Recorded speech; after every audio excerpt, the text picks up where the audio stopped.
You gotta have a podcast. You gotta have a podcast. You gotta have a podcast. You gotta have a podcast. You gotta have a podcast. You gotta have a podcast. You gotta have a podcast. You gotta have a podcast. You gotta have a podcast. Hey everybody, how's it going? Welcome back to You Gotta Have a Podcast. I'm Angela Palladino, your host of this particular podcast. Never been anyone else here. I don't know why you would even ask. It's truly always been me. I, for one, am so glad that you're here with me today, because today on the podcast, we go very deep. We get philosophical even. We talk about Phineas and Ferb, perhaps. It really is a really wonderful conversation coming to you with the incredible, lovely, and talented Erin Harland. Erin started her creative journey as an actor, and along the way got into comedy, improv, and now has really found footing in pursuing music. She's a singer-songwriter, making some incredible stuff out there. And this conversation was a joy to have because it was really raw. It was authentic and truthful and good for the soul. I left it feeling like we had really connected, and I hope that you will connect with this too. Here is my conversation with Erin Harland. It's not so simple as just saying, well, I don't want to do that anymore. Maybe for some people it is, but you sort of do. You just are also human. So you're like, I'd like to have real experiences as well and not feel like I'm just a motor that keeps going. But it feels like you can't really get away from that. And I think I just needed for that to happen. So yeah, to answer your question, it's definitely something that I thought about. Yeah, I mean, it is interesting, especially with our community of friends and the comedy community.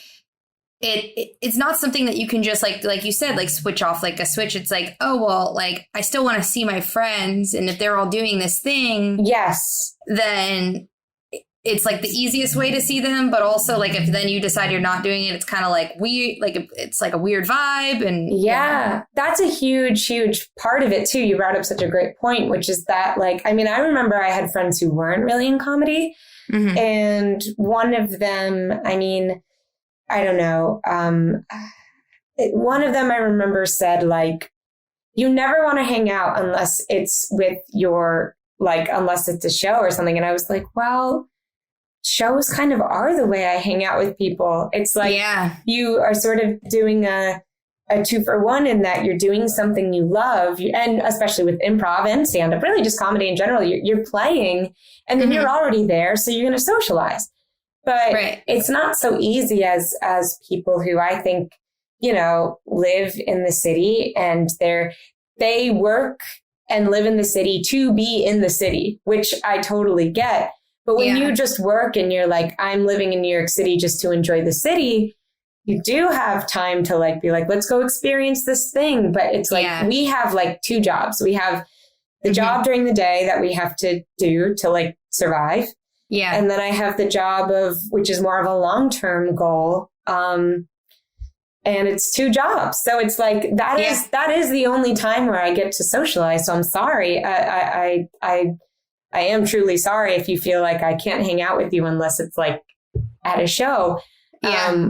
And I don't want to be that person either, but sometimes that is how it feels. And you do have fun. I was this is fun. And I do even after everything I said, what's tricky also is I still do love improv. I love playing. I love acting, but there's a bunch of other stuff around it that can get, it can be hard. Yeah, definitely. And it is easy when it's a goal, a long-term goal, like you said, something you're working toward. It's a second job. Yeah. But it's also just everyone that you're surrounding yourself with also has that same or similar goal, right? Mm-hmm. And so when people are don't get it or just don't speak that language, it can be tough. I sometimes have found that I'm sometimes trepidatious to mix non-comedy friends and comedy friends. Because I'm they're all lovely people, but will they get it?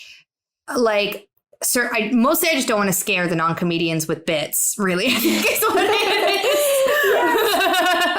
Well, your girlfriend, does she do comedy? Does she do anything like that? No. And so how is that for you? Well, she's incredibly funny. She's one of the funniest people I've known, like, and that includes all the comedians I know. Yeah. So funny, not a comedian. Yep.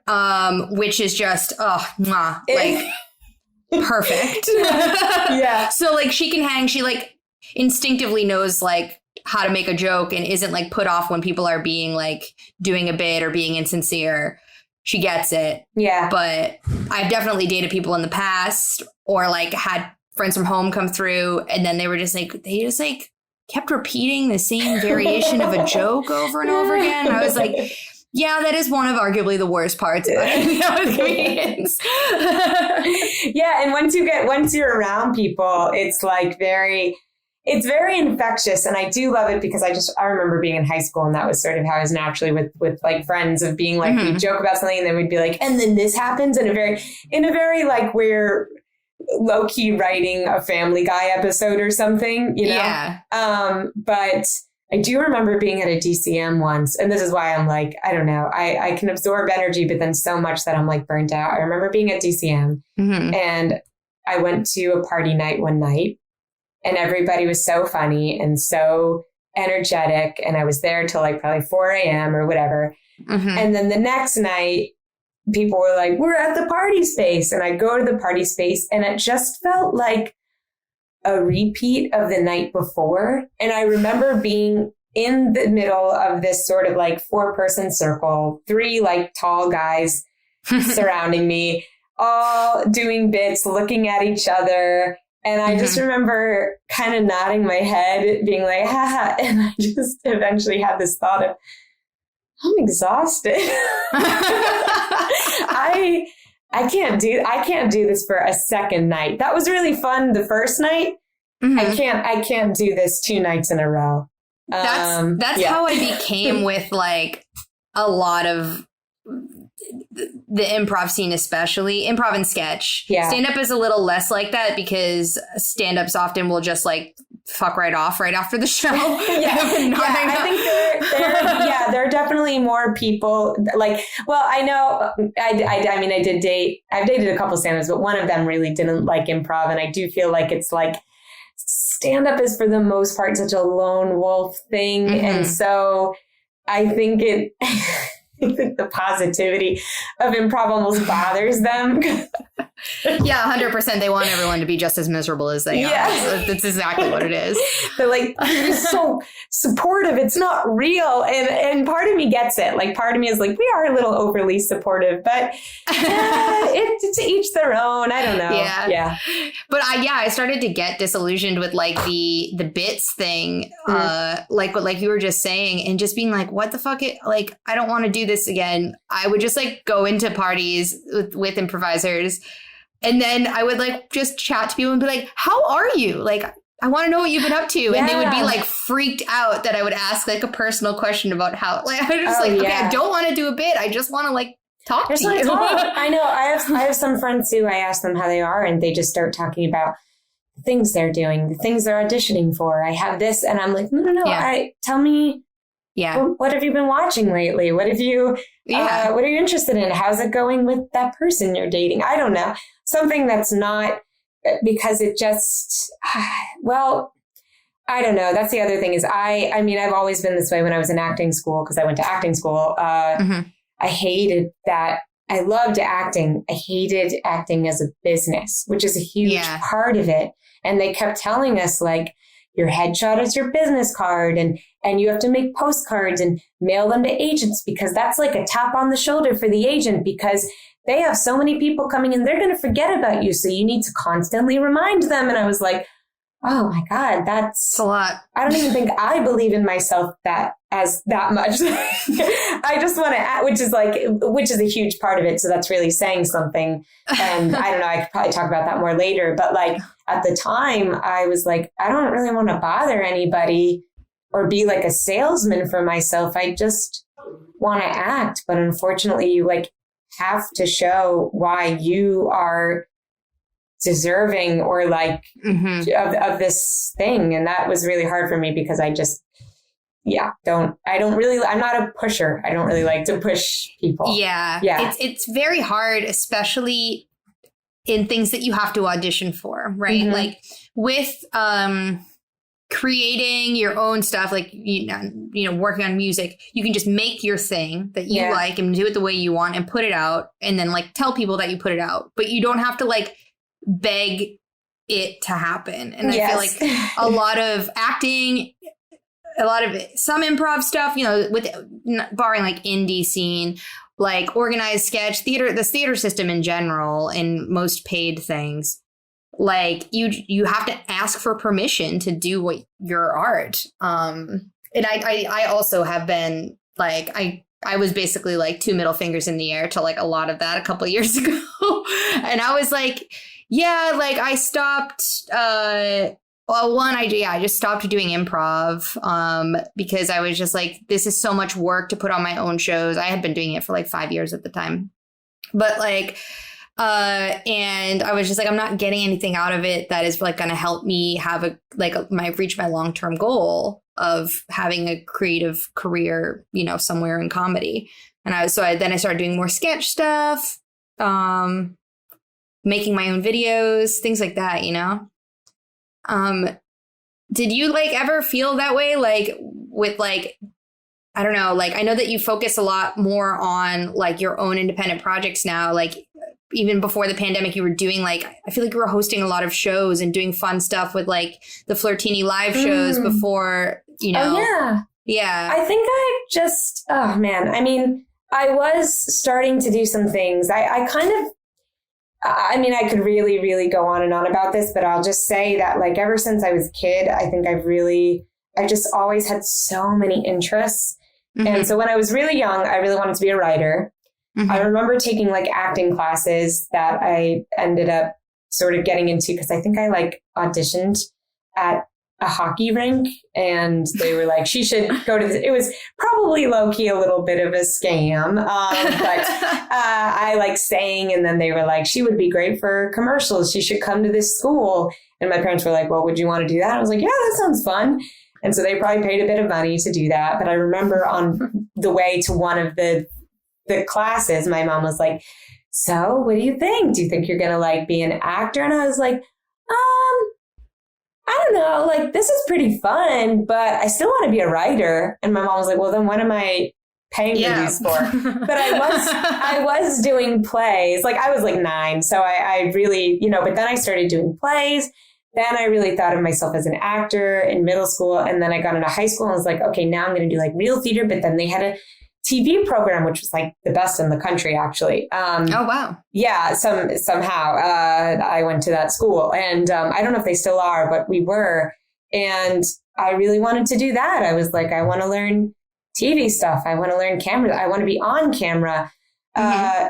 And then it came time for me to figure out what are you going to go to school for? And I really wanted to live in New York. And I thought maybe I should do film stuff, but I asked my TV teacher, what should I do? Film as in, you know, behind the camera, writing films and stuff like that. And my teacher was like, look, I know you love this, but I think in your heart of hearts, you're an actor. And so I think you should go to New York for acting. And I was like, I guess that's true. You know, I can act. Acting is a little bit, yes, you have to learn, you know, going to school helps you learn on camera stuff. And, but at the same time, I was like, well, I guess technically if I wanted to learn camera and film stuff, I could read books, whereas I can't really learn acting necessarily from reading books, you know, I have to do it. And you have to do it for film too. So, but you probably know what I mean. So then I did that. And then acting school was like, interesting. I'm fast tracking a lot of stuff. And then I told Brian this, but I saw a Britannic show that a friend invited me to while I was in acting school because I was a major fan. And I was like, what is this magic? I have to learn how to do it. And so after acting school, that's when I went to UCB. Yeah. And all throughout all of that, I've always been doing music, so I can kind of get to that. But I guess what else, I just never told anybody because I was really not confident in it and really shy for a lot of reasons I've worked out in therapy. But yeah, eventually I met Megan Patzel and she had like this community dance corps thing. Yes, I remember that. Yes, and I auditioned for that, and that was really fun. And we just got to dance for fun, and it was like it was just so fun. Because I would dance when I was younger too, and I just loved that it was like this thing that we did because we didn't have to, and that eventually grew. I became better friends with Megan, and then Melissa, who was really good friends with Megan in college. I think we all she reached out to me and her, and also, oh my gosh, I'm having a brain. I hope she doesn't hate me. I'll think, oh my gosh, I'm just having a weird, McKenna. Oh my gosh, McKenna. Do you know McKenna? She was a reckless person, good friends with Jenny. Blonde. Yes. Right? Yes. Yes, I know her. She went to grad school in San Francisco. Yes. Yeah, that McKenna. So she's from Hawaii. Yes, she grew up in Hawaii, and she's I remember her. Yeah. That McKenna. Sorry, McKenna. I know your name. I just had a little bit of like a spacey moment. She reached out to us and was like, hey, you guys sing and are interested, and I want to do this show. That's kind of like a cabaret show. And we just have kept it going. And I really think that it's because it was, sorry if I'm talking too much, but I guess I'll just say that like theater was something I used to do. And it's funny when you get into improv and you get into, there are certain things that like, I think you just don't tell people because it doesn't come up. You're not singing. You're not, I don't know. I also wasn't one to tell people, oh yeah, I was in like musicals when I was, but it was something that I loved doing. And I think that we just all sort of had that in common, and we got together and we're like, well, let's do a show that's like comedy, but mixed with music and dance. 'Cause that's stuff that we love doing. And like, unless we're getting hired to do a play or something, like, where are we going to do this? And so we just kind of like, I think, created that. Although a lot more is like, Jesse Roth is now, a lot of people are incorporating music and a little bit more of like variety into shows, which is nice. But yeah, that's kind of how that all happened. Yeah. And that's interesting, even just from that variety show cabaret aspect where you guys kind of started, now you're still doing it in a semblance, but you're like a band writing cover songs and also doing a newsletter, and I think still doing live shows sometimes. And that's really cool. Yeah, we plan on doing a live show soon, but Megan moved to LA, so it's like that's the only thing we have to work around. Yeah. minor yeah, just glitch. A minor, but it's cool because then maybe we'll go to LA and do a show or something. But yeah, we loved it so much, and I really did I love all my friends, but I did feel like I finally found people who, I don't know, I could talk about more than just like comedy bang bang or something like that. You know what I mean? Like, we talked about musicals, and we talked about like, oh my gosh, this choreography and this music, and because we like a lot of things. And even though we moved away, we just loved doing the Flirtoonie shows so much that I sort of had this idea of like, well, I think we were sort of talking as a group, how can we keep this going? And we thought, well, maybe we'll do shows eventually. And I said, what if we just I know this one girl who is a music artist, and I think she has a Patreon, and she does like covers every month for her Patreon people. I was like, what if we just, for fun, made covers? Because we also all are trying to, I mean, at least I know I am. I'd like to learn a little bit more about the music production. And it's really like, let's just do this for fun, and we'll put them out and we'll get some practice out of it. And it's really low stakes. And like, as long as I feel like I put my best into whatever we're creating, I don't really feel unhappy about whatever the result is. I'm just like happy I made something, but that's just me.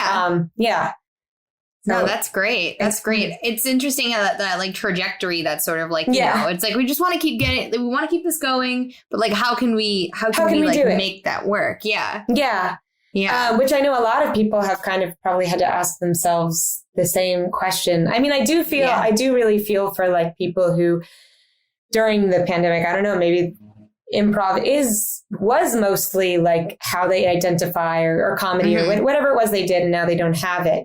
That is really hard to like lose that purpose. But for me, I had been, I guess in 2019, I sort of went through a breakup. And so I kind of like had to ask myself, like, who am I coming out of this breakup and stuff? And then it ended up being like a very positive experience. And that's when I found like CDC. That's when I like dyed my hair blonde and did all these things.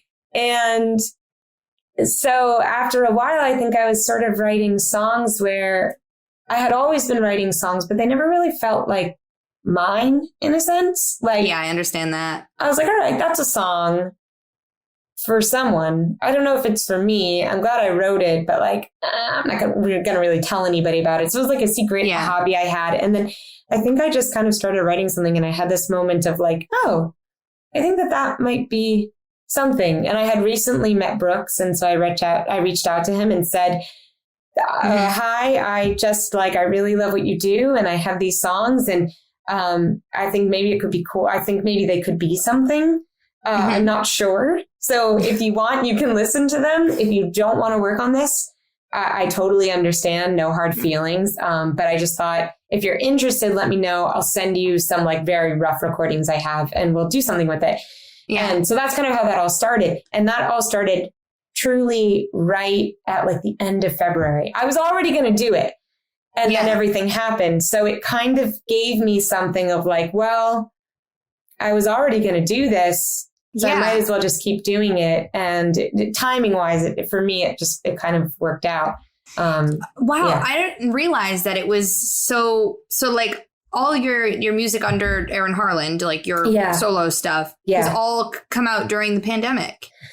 Yeah, crazily. Yeah. I didn't realize. I feel like it would have been longer. I know. Just because I feel like I've known about it for so long, but I haven't. Well, you know what it probably was, because I think for you, which this makes you a very special person, I think. I think you knew that I had done singing stuff, because I do remember I put out like every now and then I would feel confident enough to like record myself playing a song and putting it on like Facebook or something. Oh yeah. So I had seen that stuff. You had seen that. And I remember I did a First Aid Kit song, and you were like, I love this song. Yeah. I love First Aid Kit. I do remember that actually. I did. So funny. Yes. Yeah.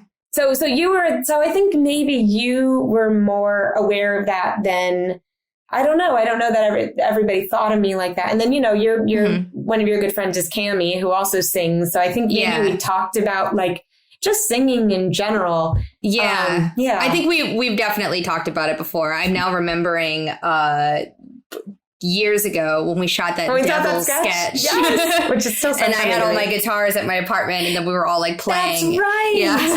Yes, because you could like, that's right. You can play guitar, and you've sang. I've seen videos of you singing before. Yeah. When I get confident and don't take them down off the internet. Exactly. And so that was kind of me. I leave them up, and they're funny, very funny timestamps. I like just found one last night looking through like emails of when I was, I don't know, I must have been 20, and I had like a ukulele, and it was a song I wrote about the Verrazano Bridge. And it was like, I think you should cover your own song now. I think you should do a cover now of that Verrazano Bridge song. I'm kind of, no joke, I'm kind of thinking of, I have so many somewhat cringy songs, but also maybe just very of their time. Yeah. Songs that I had written when I was younger. And I was like, should I put out like an album of songs I wrote between the ages of like 16 to 21 or something? Maggie Rogers just did that. So why shouldn't you? That's what I've heard. So I think I will eventually. I think I will. But it's really funny because I remember it still makes me proud. Part of me is like, ew. But part of me is also like, that was very, I don't know. I'm still glad that it's there, and it's like just part of myself. But yeah, just, I mean, the fact that I was playing a ukulele, I think just, it screams 2013 or whatever.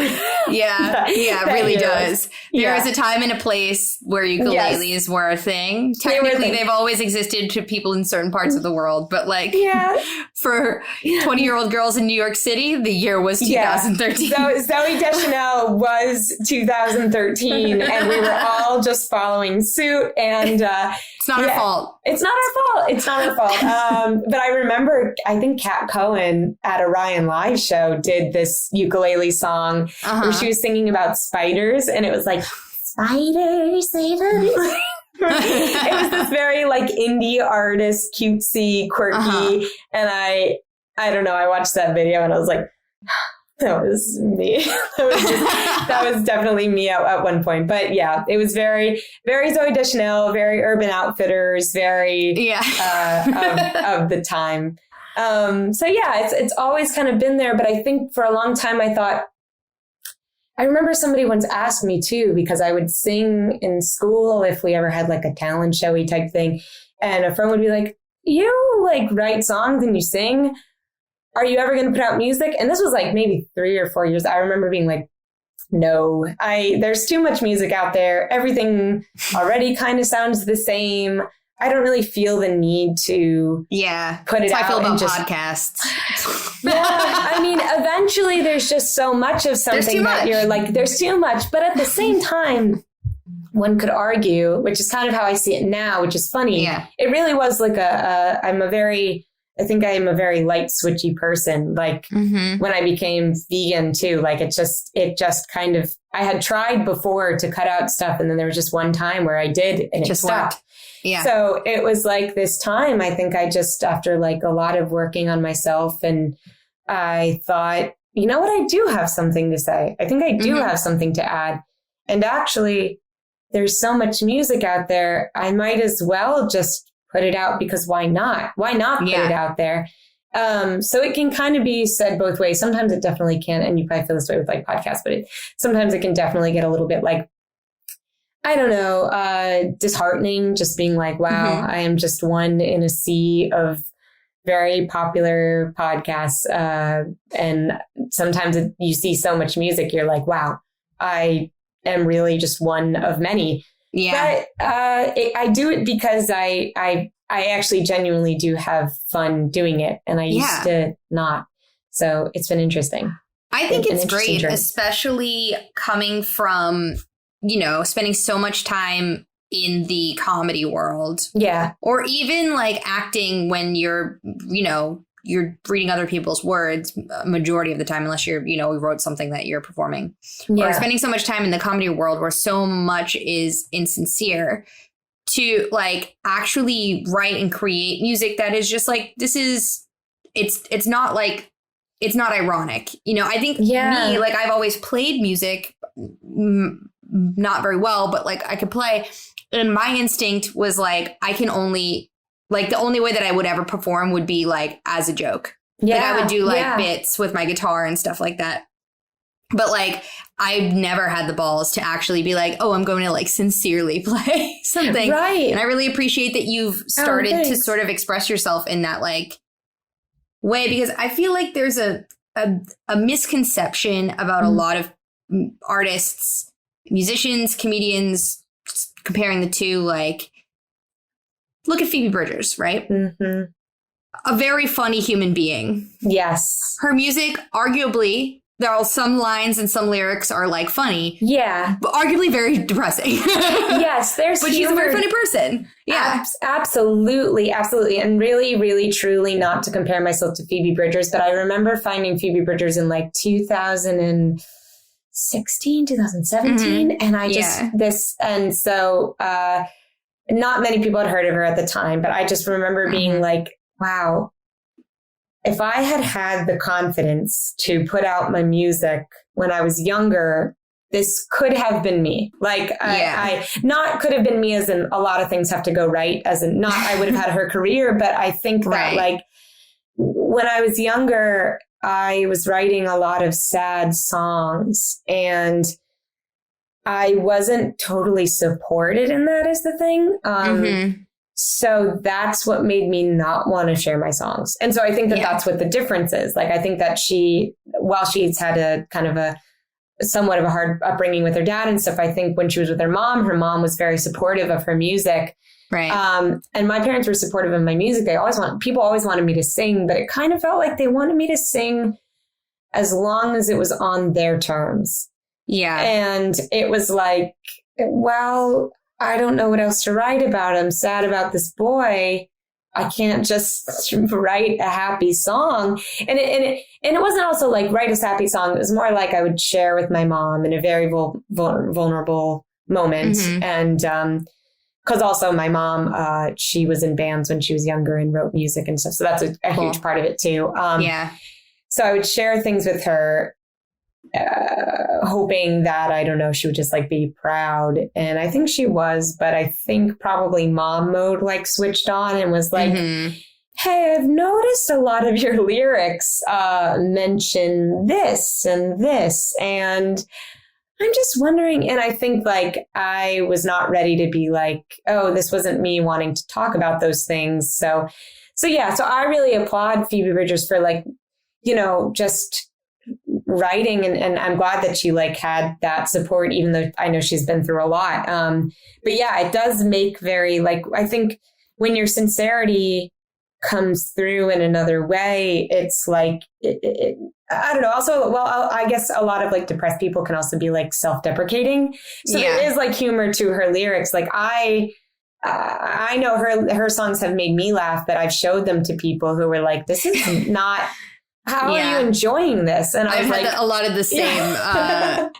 Yep. I'm like, isn't this just like so sad? And I say it with like a smile on my face, like, isn't this amazing? And they're like, this makes me depressed. And I'm like, I know, yeah, right? Yeah. And because I don't know, it's so, she's incredible.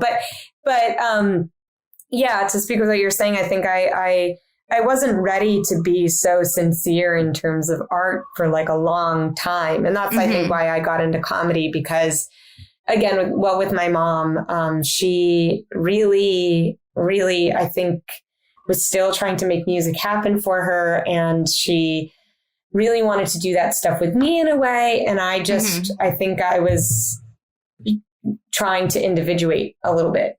And that's how I turned to comedy, because I needed to do something that didn't feel so serious. And now as I've gotten older, it's like, you know what, actually, I love comedy, but I kind of want to be sincere. Like I want to, I don't know. It used to be very scary. I could be in a theater show and perform in front of so many people. But if I were to sing in front of like 10 people, my own songs, terrified. I was like, I didn't really like that people could see me. And now I almost don't mind so much. Same exact thing. Yeah. I've definitely like, it's like when you are in a show or in an improv scene, you can almost kind of like blend into the group a little bit more. Yes. And like, if you are just singing and it sounds bad, that's just you sounding bad. And it's not, you can't blend into anything else. Yes. And then add that to, hi, I wrote this song. This is all me. Right. And then people are like, this song sucks. And you wrote it. And those lyrics are sad. And I'm like, not that people would tell me my songs suck. But yeah, it just felt very like, oof. It's so much more vulnerable. It's so, and I really couldn't deal with that because I already knew as a person, I was a really vulnerable person just naturally. Like, I just know, I think my face, especially back then, it just screamed like vulnerability and like naivete and like nice, you know? So now it's like, okay, I can take a little bit of control. And then the other thing is I will say like the biggest part is I am just so thankful for Brooks, who is like, honestly, none of the songs that I have out would sound the way they do without him. And I think that was part of the other reason I was scared. I still get nervous because I'm not that great of a guitar player. So when it comes to doing things by myself, all I can think about is like, you can't play guitar that well. You're messing up. It's like when I sing and play guitar, sometimes I get a little bit like too in my head. And with him, it was like he made the songs sound the way I wish that they sounded. And I'm just, again, timing wise, it was all great. And I'm very grateful for that. That's great. Otherwise I'd just still be this girl, like playing these, like, I don't know, just like tinkering on the guitar and posting it on Facebook every once in a while or something like that. But kind of just to touch on Brooks for a second. Brooks has always been a person who I met him in a class. We had like an advanced study class together in Ash, I think. Whoa. Okay, cool. And he was so... Also, Matt Rubano was in that class. Right.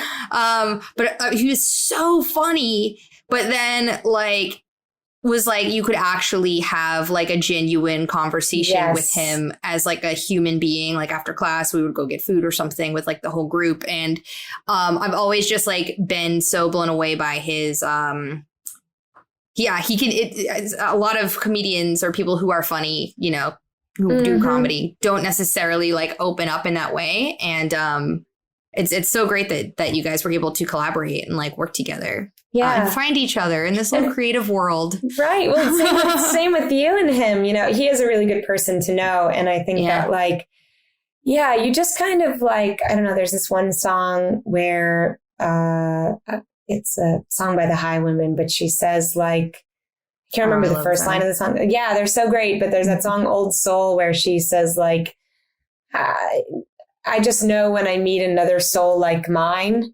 And that's like kind of how I feel. It's like you just, some people you talk to them and you go, okay, you are not a person who can turn off. And I don't, that's fine. I don't blame you, but I have to turn off sometimes. And so when you meet people who just like can, I don't know, have the ability to do that, but then like when it comes to the context of performing, they can really have fun. I don't know. I love when I can meet people like that. Yeah. Also just like, I really enjoy in working with people that are so passionate about like whatever it is that they're passionate about. Yeah. That like, even if you don't care or know about the thing, just by talking to them, all of a sudden you're so engrossed in it. Yes. Same. Oh, yes. I feel so influential because I am like, somebody starts talking about something and I'm like, yeah, I don't know. They'll talk about like pottery and I'm like, I'm a potter now. I'm going to take pottery classes and I'm going to become a potter. And not really, but like, that's how I feel. That's what it inspires me to want to do that. Yeah. And it's like, well, this person, their whole life has been changed by pottery. And maybe if I got into pottery, my life would also be changed by pottery. Yes. So that's how I've always felt like passion is just so, as long as it doesn't come with like pretentiousness, but anybody who's passionate like, about what they do and they don't make you feel bad for not knowing that thing. Like, so my boyfriend doesn't really do comedy either. And there have been times where. Wonderful. Yeah, that's everybody's reaction. They always go, congratulations. But it's interesting. His best friend, like, I mean, the way we met, he was like taking photographs of his show. So he took photographs of me and whatever. That's all in the story. So I also think he is very funny. Like he probably wouldn't agree, or maybe deep down he would. But sometimes, you know, like, I remember, I think I asked him if he knew who Kyle Mooney was. I was like, oh, no, maybe not Kyle Mooney. Maybe it was Kyle Mooney or Andy Samberg. But I was like, oh, do you know so-and-so? And he was like, no, I'm sorry. I'm so sorry. I don't. And I'm like, oh, no, that's okay. I was just going to make a reference to something. So I wanted to ask if you knew. Yeah. I didn't want to assume you didn't know the reference, you know, because maybe with certain people we know, I'd maybe say something that'd be like, I've seen that movie, of course. Like, I can't believe. Okay. Yeah. Sure. Yeah. So no, I was just going to make a reference. So I said, it's refreshing that you don't know who these people are. And the other thing is that like, I do get really nerdy about a lot of stuff. And the fact that he sort of doesn't know that stuff is I can be like, well, I'll show you. And he's very open to it. And then there are things where like, I don't know, he'll choose like music to play or a TV show to watch.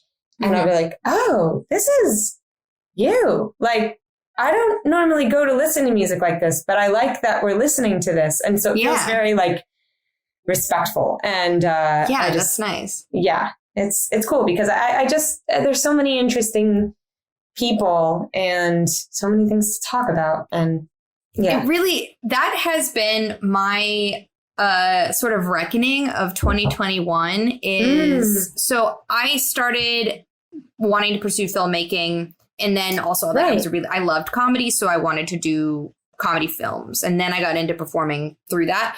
Right. But like, I've been going back. I've been watching a lot of like documentary stuff and like a lot of sort of like cultural and travel documentary things. Yes. Like a lot of Anthony Bourdain, if I'm honest. Yeah.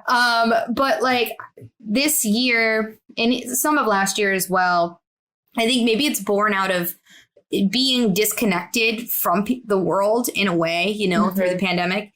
But like all I want to do is like just kind of like know as much about whoever I can meet, just like meet people, know the world, like see things from different people's perspectives, like, you know, just kind of like see what's out there and who's doing it, you know? Definitely. And I feel like that has been sort of my like sincerity sort of pivot that I'm still a little bit trying to figure out exactly how to like realize that, you know, beyond having conversations on this podcast.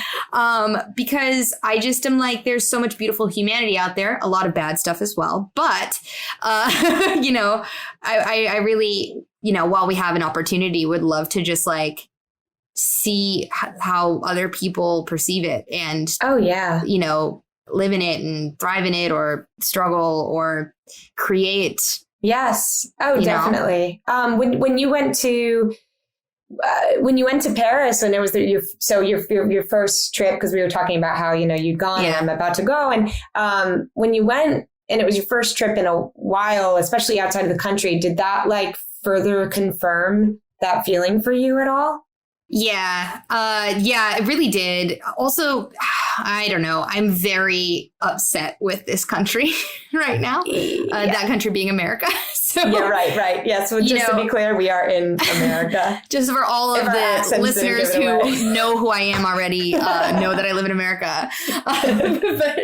But, you know, obviously France has its own problems in other different unique ways than we do here. But it was just the physical act of like being in a different place. And maybe especially because mostly everywhere else in the world thinks, you know, America is kind of ain't shit, like is a little bit, you know, for lack of a better term. And it was nice to like sort of be in that energy and to really like be surrounded by the global understanding outside of this country that like the world does not revolve around what happens here. Yeah. There's a whole world out there that is, you know, people are living their lives and they could give a shit less about, you know, what we are doing. Oh, they got their own things. Yeah. Yeah. And I just, it was really nice to sort of just like be able to like kind of remember that and like be out and sort of just like talk to people. And then, you know, because I've never been this person to I've never been like an America type person. America. But I just think that the last, you know, forever, but ever more recently in the last like 5 years, it has been very, I don't know. I think we just need to be taken down a peg, and I welcome the opportunity to be taken down a notch globally. Definitely. And also like, I think it's really important to go to other places if you have the privilege to and stuff, right. And to see how they do things, because like you said, they got their own problems. Probably every country has their own problems. I don't know that there is a perfect country except maybe like Sweden or Denmark. But then at the same time, they get like very little daylight and, you know, so that comes with. And they should be doing something to fix that. Yeah, absolutely. The government of the Netherlands as a whole, get on that.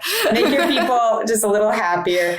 But you know, so everything has its like pros and cons. However, I feel like I read something recently that was just kind of like, I think it was basically saying like, just because maybe something is good doesn't mean that we could improve. Like, I feel like a lot of people's argument is you should be very grateful that you live in America. And I am. Like, you know, there definitely are places that, you know, are harder to live, and I'm happy for that. However, that doesn't mean I just say, well, I'll take it and not try to make it any better. Right. You know, so it's cool to go to other places and be like, well, how are they doing things right and maybe a little bit wrong? And how does that compare to how we're doing things right and a little bit wrong? And even if that's not just as a country, and I think it also like, it also helps inform who you are, what your opinions are. And I think that that's important as a person who sometimes actually gets like a little bit nervous to like have opinions, because I always just want to be really open-minded. But you know, it will shape who you are, and that's just always good to know. And I also think sort of that the travel aspect and the just getting to know people from different backgrounds, whether or not they could be living right next door to you or they're in a different country, really does help you, you know, understand that there are differences of opinion and be open-minded. And then, you know, that informs the way that you can write music, the way that you can tell stories, the way that you can be like exposure to all those different perspectives, I find really kind of invigorates me. Yeah. It's, I'm excited to do more of that, but I think it's just like, well, and the thing is, you know, you were saying you're meeting people, talking to people, and that's so cool. I watch a lot of YouTube, and of those channels, it's so different. Like a lot of it is very like psychology related. Some of I watch a lot of YouTube as well. Yes. There's a lot of stoicism going on right now. Oh, what do you mean? Stoicism? People are just like, I don't know. I get served a lot of like stoic philosophy like YouTubers, but they're all like 24-year-old dudes who are like really into like Marcus Aurelius. What are they stoic about? Because I feel like I understand what you're saying, but we might get served different, like somewhat similar but somewhat different videos. What are your videos? What are they stoic about? I get a lot of philosophy content, and stoicism is like one of the philosophical like thoughts, like ways of thinking, which is basically like, I don't even fully understand it. I read Letters from a Stoic by Marcus Aurelius, and I didn't get it. Like, okay, that's just on me. I don't even know if that's what it's called, but yeah. I thought you meant, I've maybe heard of that actually, because I thought you meant their videos are very stoic, but you mean the topic of stoicism is like, yes. And I did get served an ad that was like, why stoicism is like underrated or something like that. And I did watch it. Yeah. And it's like guys who are like minimalists and stoists, and they all have like 10 black t-shirts, and that's all they wear. And I'm like, okay, but that's not for me. You know what? Okay, wait, I'm remembering now that the video I saw, I think the example that they used, the person they focused on was Ferb from Phineas and Ferb. Did you see? What? I want to know what the thesis around Ferb is. So, have you seen Phineas and Ferb? It was a good Disney Channel show, but it was a little bit... It was a little bit past my time, but I know kind of what it was. I was a little bit too old when it came out, I think. I was kind of a little bit too old too, but I think that sometimes I still watch Disney Channel. It was one of those shows where Disney Channel always had like, it was like, you know how ABC 7 has a show that comes out and it like immediately gets canceled very quickly? Like, I don't know. It was like Disney Channel had a lot of cartoons that were like almost like filler in between episodes, like shows. So maybe they were only like 15 minutes long and it would fill a commercial gap or something. And they had so many, and they would always go off the air eventually. So Phineas and Ferb came, and I was like, oh, here's another one that's probably going to do that thing. But it was different. And it was like, this is fun. And then it ended up being like a huge, huge show. But it's like they always, like, I think every day it's a very Pinky and the Brainish thing, but a much more innocent one of these two. I think they're stepbrothers. Phineas is like, so Ferb, what are we going to do today? And then they have like kind of Pinky in the brain. Yeah. It's Pinky in the brain, except for like, how are we going to take over the world? What are we going to do? And it's like, it's very imaginative, but Ferb never says anything. Phineas is like extroverted, ideas man. And then Ferb is very calm, never says anything. Things happen to him, but he kind of just like thinks about it. And then like, I don't know. And so I think every time he does. That is stoicism. Exactly. Yeah. What they were saying was like Phineas, not Phineas, Ferb is very like, when he does say something, it's very poignant, but it's not always emotional. Like he can be aware of what his emotions are without acting on the emotions or letting it consume him. And that is like a beautiful thing about stoicism, which, I mean, I won't lie, wish I had a little of that. I think that there's a healthy balance, you know? Yeah, I maybe think not so too. All the way. Yeah, you don't want to be super, I mean, I'm trying to, I think what I'm personally, I'm trying to embrace that I just will never be like this mysterious girl who like doesn't say much, is very like ethereal. And, you know, especially I feel like that's very fascinating and appealing to men. And, you know, and so there's a part of me that really, even still, I sort of wish I was just somebody who didn't wear my heart on my sleeve so much. But I'm like, you know what? I have tried to be the girl who doesn't care that much. And I just don't think that that's me. And so I kind of have, I mean, I still have my moments where like I put something out and then I like delete it. And I'm like, nobody, actually, you know what? I changed my mind about that. Nobody needs to know that. But I'm like, you know what? I've done a 180 of, if you're already going to be that girl, I just think authenticity is always like way more important. And so if you are a stoic person that's authentic to you, awesome. But I'm trying to get better about that, about like just kind of embracing how I am. Like, you know what I mean? Like, for example, putting out some content, a video or some writing or something, and then not immediately being like, oh my God, everyone's going to like hate me and cancel me and this is bad. And like, you know, and then just being like, well, if it doesn't do well, remember that, you know, I only have like 2,000 followers. So max like 300 people saw it. Like, right. Exactly. Most of the time, the things that you're worried about, you're like, they probably freaking scrolled past the story. They didn't even read this. And I'm sitting here worried about like what people think when they're probably not even thinking about me, which is kind of a funny thing. It's almost like a double-edged sword. You don't really want people to not be thinking about you, but you're also like, phew, I'm really glad nobody's focusing on me for that thing. It really is funny. Like, even I'm guilty of this all the time, to the point where my girlfriend calls me out on it all the time. I like am looking at my Instagram story. She makes fun of me so hard for this. I am like looking at my Instagram story, and then I'll just put my phone down without closing out of Instagram, and it's just flipping through everyone's Instagram stories for like 20, 30 minutes. Like, it just watches every Instagram story and I'm not paying attention. And I'm like, all those people think that I looked at their Instagram story and I did it.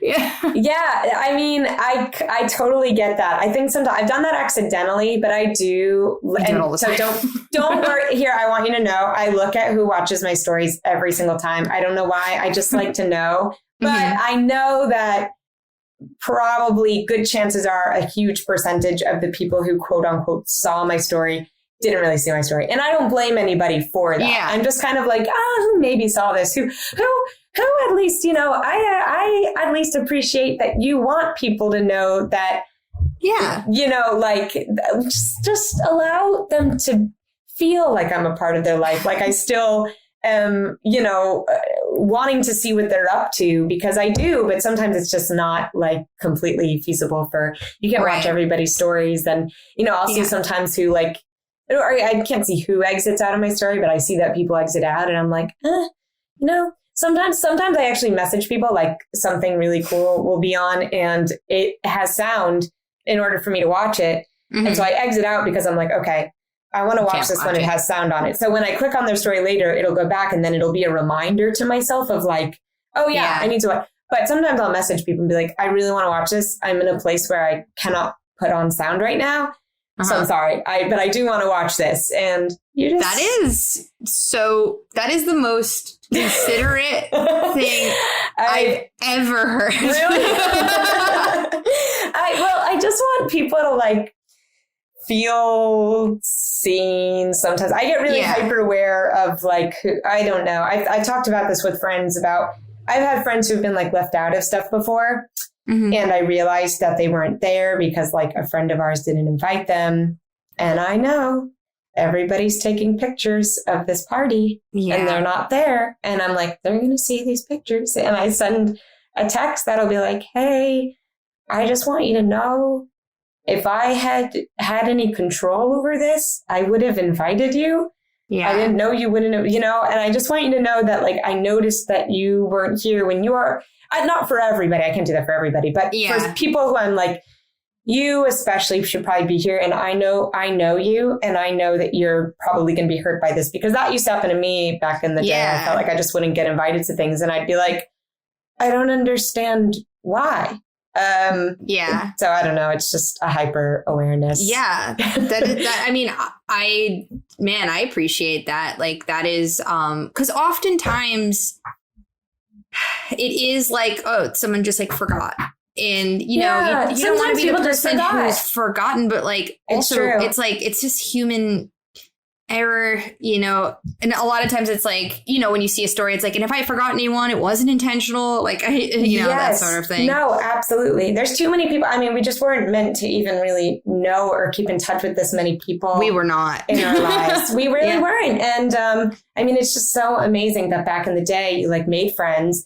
And then if you moved away, I mean, unless you wrote letters or called, if somebody didn't get a call or a letter from you and nobody knew what happened to you unless maybe somebody was like, oh, I heard from that person. And you're like, really? Well, I didn't even know they were alive. Yeah. How are they? What are they? It's been 2 years since you just wouldn't know. And now we know like too much. And that can be cool, but that can also be very much not cool. I think I read something like we know more in a week than people used to know in like the span of 100 years, knowledge-wise, or like we are exposed to. So we're exposed to as much information in like a week as people were exposed in like 100 years back in the before times. Yeah, something. I mean, I do know. Like I think it was a Malcolm Gladwell book or something that I read that was he was talking about. We are really only meant to like know like maximum like 200 people at all. And like, those are the only, like, we don't have the capacity to even know. And then like to consider friends, like maybe 60, and to consider close friends, it's like 5-10. Yeah. I was going to say, somebody told me that like, I think it's like a tribal thing of like, as far as, because I think I was once talking to somebody about how my group of friends over the years would change. I'd be like, it was like, I was kind of like, very often hanging with this people, and then something kind of happened. I started doing something else, and now I'm starting to hang more with these people. And it's like, it feels like it's very dependent on what I do, who I'm hanging around, and like it depended on what teams I was on and what I was doing. Which I mean, kind of my life here, so I'm sure you could imagine, and probably same with you. And this guy was like, oh yeah, well, we're only supposed to have like 8 friends. And I was like, what? And he was like, yeah, like we're, as far as close friends, as far as people who you have the energy to, I guess, what's the word I'm looking for? Like interact with, keep up with on a daily basis, like 8. Yeah. And I was like, no wonder I'm so burnt out because I can't do it. I know. And I was going to ask you, because I know, unless there was something you were going to say, if you had a thought. No, go ahead. Well, I remember we had kind of touched on this earlier, but, talking about reevaluating like what we were doing, maybe for you stand up and comedy, and for me improv, because I know you did improv, but kind of you moved like a little bit more into stand up, right? Yeah, in like 2018, I kind of let improv go for personal reasons before the pandemic. And so I had already kind of been off that boat before live shows stopped. But I was still doing sketch and stand-up. That's right. Yeah, so I was doing Boogie Manja. That's right. Yeah. And and you were hosting a lot of shows and doing, which I thought was like really, really great. So I did have a moment where I think I talked about this with Brooks actually, because it really felt like, I don't know if you felt this way, but for me, it felt like when things started opening up again, like shows, like as soon as people got back, it felt like a week later, people had posters, they had lineups, they had, and I was like, whoa, how did this happen so fast? I sort of wondered if maybe like venues, because they were supposed to have shows beforehand, they just got on like a waiting list of like, hey, when we open up again, you will be the first show. Do you know? I don't know. I mean, maybe. I will tell you that is not what happened with my Union Hall show. That sucks. But whatever. So maybe not, but maybe, or maybe just everybody was real. I don't know. And it just, for me, I was like, I don't know if I'm ready for this. This is like cool, but I don't know if I'm ready. And then I felt like I kept seeing the same people in the lineups, which is great. Good for them. That's cool. But I just suddenly felt like left out, which was a weird feeling because I was like, well, I felt very good about music. I feel really cool about what I'm doing. But suddenly I don't really know what my place is anymore. And I think I put out on Instagram like, hey, I don't really make comedic songs, but the lyrics can be funny if you really listen to them a little bit. But like, if you, for some reason, need music on your show, let me know. And nobody really reached out, which is okay. I mean, I did that like twice, and that's not many, many times. And it's fine. So there's no blame. But I remember being like, where do I fit in? It's weird. I don't know how I feel about doing comedy yet. I've spent how many years of my life building that community? Like more than 6. Yeah. So it was really strange. And did you feel anything like that of like, okay, I know I don't quite want to do this the same way, but also this is my pack, and who's going to be, am I going to feel like, I don't know. Yeah. That is 100% where I've been at really. And it was the same thing. Like a week before everything closed in New York, Walt sold out Union Hall. Walt, And I was like, this is great. Like, we're going to start really packing, because we had our Union Hall show for like a year, but we weren't always selling out. It was a struggle to get butts in seats because we just aren't known names. And and we had this really amazing show, and then everything closed, and it was like, cool. And then when everything started to open up again, to be fair, I made zero effort to perform during lockdown. Like I did not do any. There were summertime outdoor shows last year. I didn't do them. I was like, no, can't be bothered. It's a pandemic. Like I did 2 Zoom shows for stand up, and they were very exhausting. Yeah. Incredibly exhausting. Because you're just screaming and you're getting into a screen. You're just kind of like doing your set, having high energy, and then you don't get anything from the audience. Yeah. You get nothing. It's weird. Just like, it's like a freaking black hole of energy. Yeah. So I made like zero effort to be in the scene during the pandemic. Like I was writing on a show, which was cool, but it was very like siloed. It was like a job. And then I was doing my podcast, which are comedy things, right? Like writing a comedy, like a comedy history show. It's a good outlet for that. Yeah. But, so when everything opened up, I was like, at first I was a little upset, but I was like, of course no one's asking me to be on their shows. I haven't tried. I haven't made anyone known that I still do this. Right. I mean, I guess I do, like, in some ways, but like, and like, I do still do this, but it's a lot more like kind of, it's not like in your face hustling to get on posters. Yeah. And then, you know, I just was kind of like, I don't even know if I want to hustle like that, because I did it for so long. And I still have all those connections, and I still have all those, you know, friendships and people to collaborate with.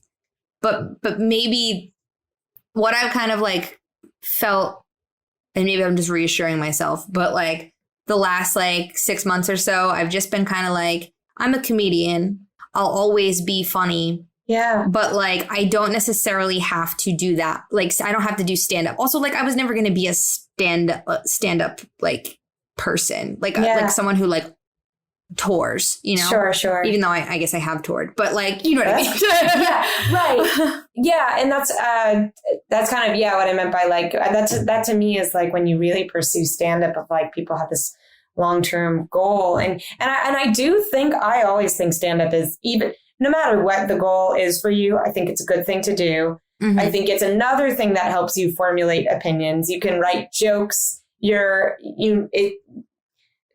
Stand-up is scary to a lot of people, and it's not scary to me, which is funny that I don't do it. But it's, I don't know, and if it helps you get up into a crowd and like learn how to bounce off energy, these are like all skills that will always be a part of you, no matter what you bring to the table. Yeah. And also, like, when you really think about like the long-term trajectory of a comedy career, at least what I want for myself, it is like there's so many comedians who are staff writers now. Yeah. And like that is a comedy career, and does not involve having to hustle and do, 6 shows a week, running around to basements, unventilated basements in New York City during a pandemic. Very unventilated. That's true. Yeah, you're still doing. I mean, there is a point where I think really for everything that you do, the thing you started doing for fun becomes a job at some point. And so you kind of, I don't know, have to be, or not have to be, not as in like, you should be grateful, but like, you kind of have to be like, all right, well, I'm glad I'm doing this in some capacity. Like maybe someday I'll do something else, but this is awesome. I'm writing comedy as a job. Who knew that I'd even get here? And is there something that I was going to ask you this before too? If like, who would you describe the Angela that in your mind, you're like, this is the Angela I have sort of felt pressure to be, or like in my mind when I'm feeling insecure, like this is who I feel I need to be. And who is the Angela you feel like you kind of want to be? And if those intersect, does that make sense? Like, yeah, I also love that question. And thanks. I'm going to answer, and then I would love you to tell me the same thing. Okay. Definitely. So, well, I think especially the whole time I've been in New York, I came here because I wanted to be a comedy, like filmmaker, writer, director. Yeah, right.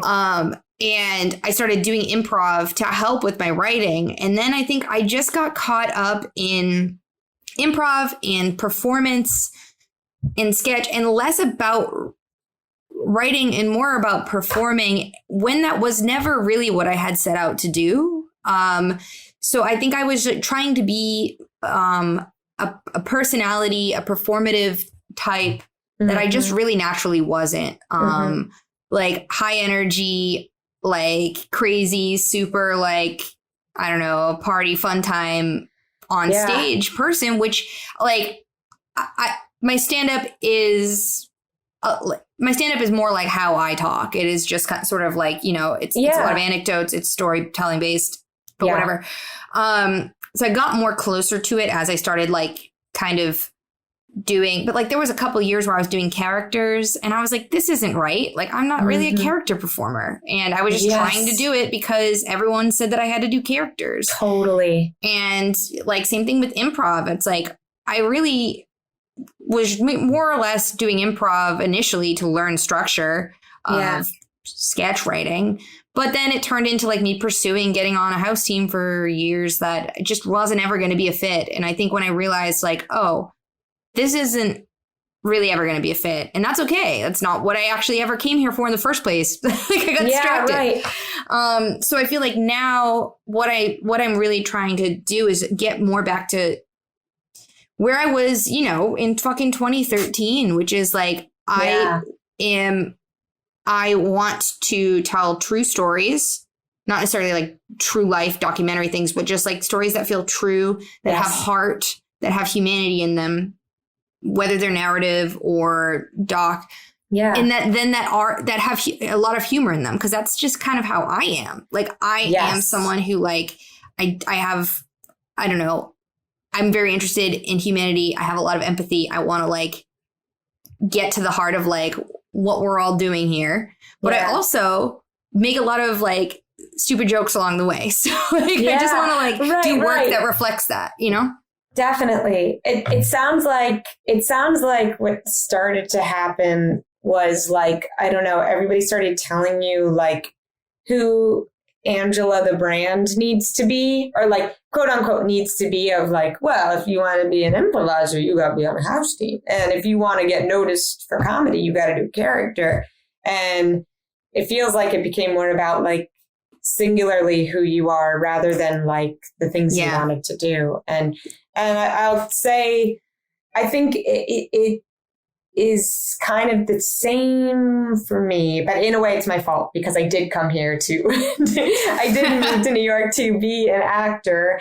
And so I went to school, and at the time, I'll just say I was very cherubic, and I had, like, bangs and red hair, and I did not take many risks in acting school because I was, like, 18, and I'd mostly done very, like, funny, sweet, vulnerable characters on stage until that point.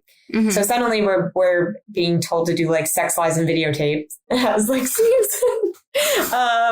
And I just, I'll just say I was not a good actor in the sense of, like, totally losing myself into another character. I wasn't good at that. But I was told, like, you are a very best friend type. You're very funny. You're very sweet. You should go with that because it is a type. But so I was sort of supported in that way, but, like, that doesn't necessarily make you, like, the favorite of your acting class. You know, it's like they know who you are, but then when somebody's, like, an incredible actor who also happens to be gorgeous, they're like, this is the next best thing. And then, so that's just kind of what happened. But it was good guidance. But then I got out of school and I was, like, extremely depressed because I was like, okay, I have been given all of the tools and I don't agree. I think what I mean is, like, I was told sort of who I was, who I needed to market myself as. And I was like, I don't want to be that person. So what do I do? And it was I also, like, would dye my hair all the time. So, and I feel like in acting, you take a headshot. I hate headshots. I hate, if you dye your hair, you gotta take a new headshot. That's what I've been told. Or just, if you have, like, a major hairstyle change, like, majorly, you usually have to take a new headshot. And I really don't like headshots in the sense that, I just think it makes everybody look really like these products, which is, like, what they're supposed to be. And I just felt really boxed in. And I guess that's what I've learned is I don't like feeling boxed in, but I get scared because I know that you sort of have to do that a little bit in order to go in a certain direction for a long time. And so there's still a part of me that, like, so I guess to answer the question, I thought I should, like, sometimes in my mind, I'm like, I need to be sweet actor-y Erin who is really nice and maybe a little self-deprecating, but, like, mostly nice. And I am a team player, and I'm like a support system. And I think there is a lot of that is me. But then I think, and also just, like, it's socially having to, like, be at everything, be on teams, be a great, I don't know. But as I've gotten older now, I feel like I'm like, I am Erin who is, I love the planet. I love music a lot. I'll talk about music a lot. I love so many other things like psychology. Like, I could have a whole conversation with you right now about this person I just found last night on YouTube, who she's a graphologist, and she looks at handwriting and talks about personality. It is so cool. It's so cool. And I could really, really geek out on that. But you know, maybe in a way I shouldn't, but I just recently, I don't know. So I kind of just want to, like, I think I am just like, I want to just do whatever feels fun to me. I still kind of want to act. I really like acting. Whenever I do it, it feels good. Like I said, it's just all the stuff around it. But I was recently at like this party/show thing, and I did improv, and it was all right. Everybody was really drunk, so it was really low stakes. And then afterwards, I went and I got a burrito, and then I came back to the party, and I was like, well, I need to eat my burrito somewhere. And I just sat at this table that was empty, alone. Yeah. And I just was scrolling on my phone eating this burrito, and I felt completely fine. I didn't feel like if somebody was like, hey, what are you doing here sitting by yourself? I'm like, I'm eating. I'm fine. I'm eating. Yeah, I'm comfortable. How are you? Are you having fun? I don't know. I just am kind of like, so I'm just, learning to like let go of what I don't know. I hope I answered my own question. I think you did. There is a part of me that even right now, I'm like, I don't know. I feel okay with it, but I guess there's a part of me that's like, maybe I should have been funnier on this. But you can't really force yourself to be funny. And also, that's not really like, what I'm going for here. Because I think that's what I figure. There's just like a little voice in my head that's like, I don't know, We're both naturally funny people, and we've laughed plenty. Agree with you, for you. Yes, I have laughed a lot. And I don't know. I just, it's so tough. I don't know. There's just so much that I want to do in life, and you probably feel the same way. And sometimes that changes, and that's just the hard part because, they say that it takes like, 10,000 hours or 10 years or whatever to get someplace. And, but I think just keep doing like what you love doing, and I think you'll kind of always be, I think you won't have many regrets if you're like, well, I was just doing what I loved because I knew doing that other thing didn't really quite bring me joy. Yeah. It was just a thing I was told that I should be doing. Yeah. Yeah. I mean, I feel like people always give like actors who try to be a singer like Hilary Duff, right? Give her shit. Mandy Moore, give her shit. I guess it was reverse with her. But like it's like that's so dumb because you don't know what they're capable of doing. Oh yeah. And it's like look at Selena Gomez. Exactly. There's so many Ariana Grande. I mean, Disney Channel alone was like, well, if you want to be Demi Lovato. Yeah, they said you have to be able to sing no matter what. Even if you're not singing on a show, we do singing things here. And Disney Channel started as like the Mickey Mouse Club, so you have to be able to sing. Yeah. So, and as my therapist says, when I start to talk about, I should be doing this, but I want to do this or something, when I'm always torn, she's like, why not both? Like, just do both. Yeah. Because you can. Yeah. There's no rule. I think, especially as creatives, as artists, there is no rule that says that you have to define yourself by one role, Right. I think it's kind of maybe just embedded into our brains from like, I don't know, corporate America, where people are like, I am an accountant. Yeah. I identify. But it's like, I am this one thing. This is what I do. Yeah. Yeah. That whole question of, so what do you do and stuff, and how that's always like the first question. And I was thinking of that like Frances Ha scene where the guy's like, what do you do? And she's like, I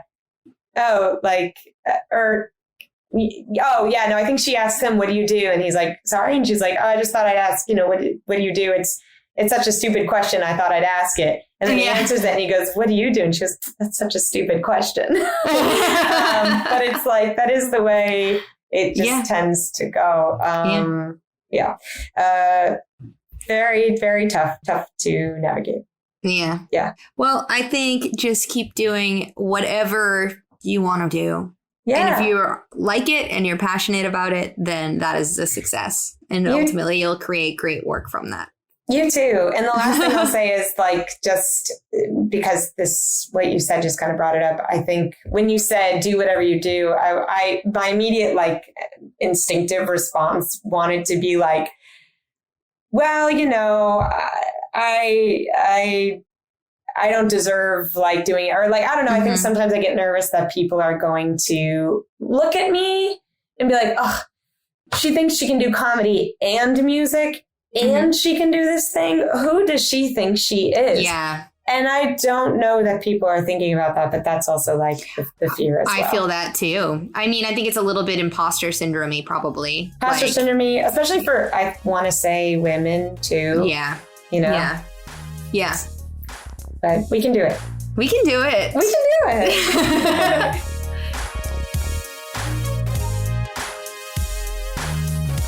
Wow. Yeah, we really got lost in that one. I apologize for the long episode, but I truly could not cut any more out than I already did. And every single bit was just, I thought, really insightful and just beautiful. It was a pleasure to speak with you, Erin. Thank you for joining me on the podcast. You can find Erin's music on Spotify or wherever you stream your music under Aaron Harland. Please do check it out. I have to go watch a YouTube video about how Ferb is a stoic, and I hope that you do the same. I'll have a new episode out for you next week, so please like and subscribe so you get notified when it comes out. And if you have a minute, I'd really appreciate it if you could rate or review the podcast. It would really help me out. But this has been You Gotta Have a Podcast. I have been and will continue to be Angela Palladino. And until next time, I'll talk to you.